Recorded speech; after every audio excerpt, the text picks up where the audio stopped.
Okay. Probably the last big lecture of the water unit is on how we handle wastewater. And we should probably point out that a lot of places in the world, wastewater is just dumped direct. That's called untreated sewage.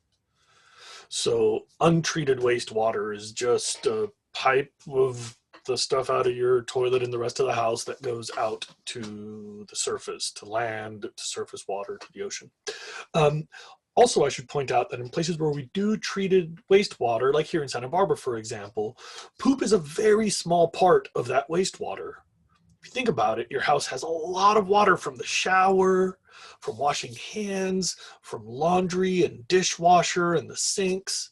So, generally speaking, wastewater is a lot of soap, a lot of like fats and oils, a lot of like pieces of stuff, like sand and grit and dirt.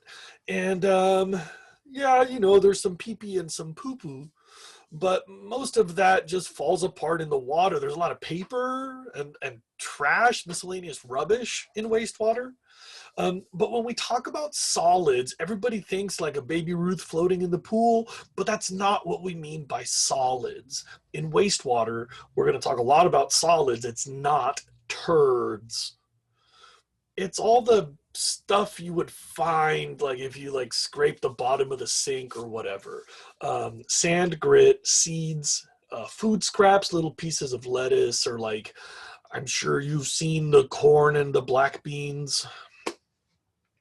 um, and There's like three steps of treatment that are basically um, three separate concepts.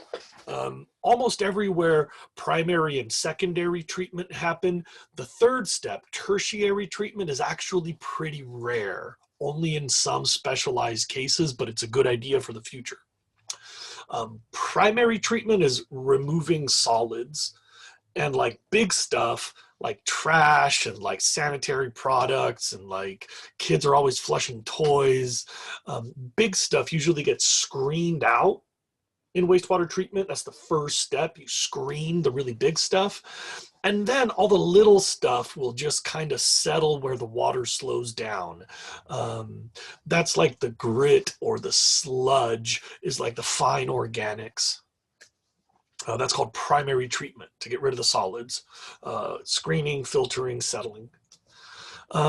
Secondary treatment is decomposition. Remember that life is made up of big organic compounds, stuff like protein, fat, sugar, big compounds. Microscopic, you can't see this anymore. It's not like stuff, it's like chemical compounds in water. Soaps, for example. And these will decompose. You remember the nutrients that are common in life, the big six from the beginning of the school year? Um, and the nice thing is our guts are full of decomposers. So if you take that sludge from primary treatment and then you feed it a bunch of oxygen, that's called aeration, you've activated the sludge. Activated sludge is just the fine sediment of wastewater fed a bunch of oxygen that'll keep decomposing chemical compounds like what was happening in your gut. So this is aerobic decomposition, and all you got to do is raise dissolved oxygen levels. Now, in many parts of the world, this would be done. We would discharge that water. Usually before you discharge it, you have to sterilize it to kill off the bacteria. But in most parts of the world, that's ready for discharge. Sometimes a little chlorine or a little bit of ozone to kill the bacteria. Okay. Here in Santa Barbara, about 2/3 of our secondary treated water is flushed out direct to the ocean at that stage. Some parts of the world, you don't want to discharge nutrient-rich water Because if you're in stagnant water, for example, you could get algae blooms that would lead to dead zones, eutrophication, right?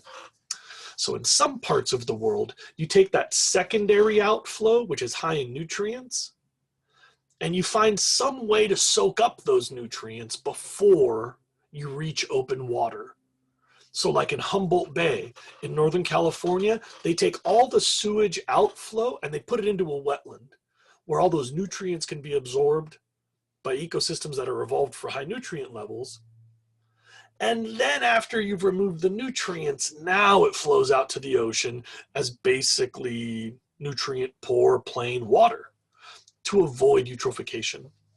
Here in Santa Barbara, we don't do tertiary treatment, but we recycle some of our water, which is cool. Because when you take our wastewater and you spray it on like parks and athletic fields, then those terrestrial plants will soak up those nutrients. We will recharge our groundwater, and thus we're limiting runoff and we're removing nutrients. So for us, recycling is a way to prevent runoff, and it's a type of tertiary treatment. Here's a diagram from your book, which, by the way, is of the Santa Barbara wastewater treatment facility. You can see that primary treatment is removing of solids. Secondary treatment is adding oxygen to the sludge to encourage decomposers.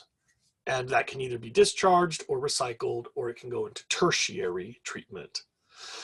Also, something cool about Santa Barbara is we take some of that sludge and we make anaerobic decomposition. So that's how we make the methane to run the methane fuel cells to get all the electricity for our air pumps. Santa Barbara is pretty cool. We take some of the sludge and use it for secondary treatment, and we take some of that sludge and we use it for digestion. There's vocab there that you probably want to pause and figure out. I'm going to make a break here, and I think we'll do septic systems at another time.